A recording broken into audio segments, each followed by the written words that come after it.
Dance bar प्रकरणामध्ये आरोपांची राळ उठलेल्या गृहराज्यमंत्री योगेश कदम यांना एकनाथ शिंदे यांनी साथ देत त्यांची पाठराखण केल्याचं चित्र पाहायला मिळतंय। योगेश, चिंता करू नको, मी तुझ्या पाठीशी आहे, असं वक्तव्य एकनाथ शिंदे यांनी केलंय। मुंबईतल्या डान्स बारवरून योगेश कदम यांच्यावर विरोधकांकडून सातत्याने आरोप होत आहेत, तर याच प्रकरणावरून रामदास कदम यांनी ठाकरे गटाचे नेते अनिल परब यांच्यावर सडकून टीका केली आहे आणि त्यावरून संजय राऊतांनी प्रत्येक अनैतिक कामामध्ये शिंदेंचा हात असल्याचा टोला हाणलाय। आज रामदास भाईंचा मी मुलगा आहे आणि मी देखील पुन्हा एकदा ठणकावून सांगतोय की माझ्या देखील कारकिर्दीमध्ये योगेश कदमवरती का डाग लागल्याचं एकही काम करणार नाही, कधी माझ्याकडून हातून झालेलं नाही, या ठणकावून सांगतो।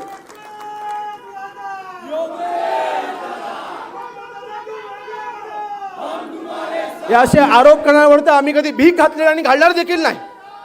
अशा आरोपांना आम्ही कधी भीक घालत नाही। मला विश्वास आहे, माझ्या कामावरती मला विश्वास आहे आणि मला विश्वास आहे, माझ्या नेत्यांचा माझ्यावरती विश्वास आहे। माझ्याकडनं चुकीचं काम झालेलं नाही आणि भविष्यात कधी होणार देखील नाही, माझा ठामपणे माझा विश्वास आहे। मी एवढंच सांगतो, आमच्या दोघांचं एक आहे, हम किसी को छेड़ते नहीं, हमें जो छेड़ेगा उसको छोड़ते नहीं। आणि म्हणून आणि जे काँग्रेसच्या इशाऱ्यावर नाचतात त्यांनी डान्स बारबद्दल बोलावं। हा एवढा मोठा जोक आहे, विनोद आहे।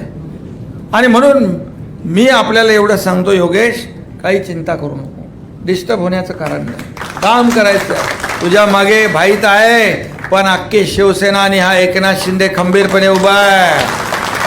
मला प्रत्येक अनैतिक गोष्टीच्या मागे एकनाथ शिंदे असतात, म्हणून तिथे एवढे आमदार जमा करू शकले ना। अनैतिक कृत्यामध्ये सहभागी झालेल्या लोकांना संरक्षण दिलं जातं, त्याच्यामुळेच हे सगळे लोक जमा होतात।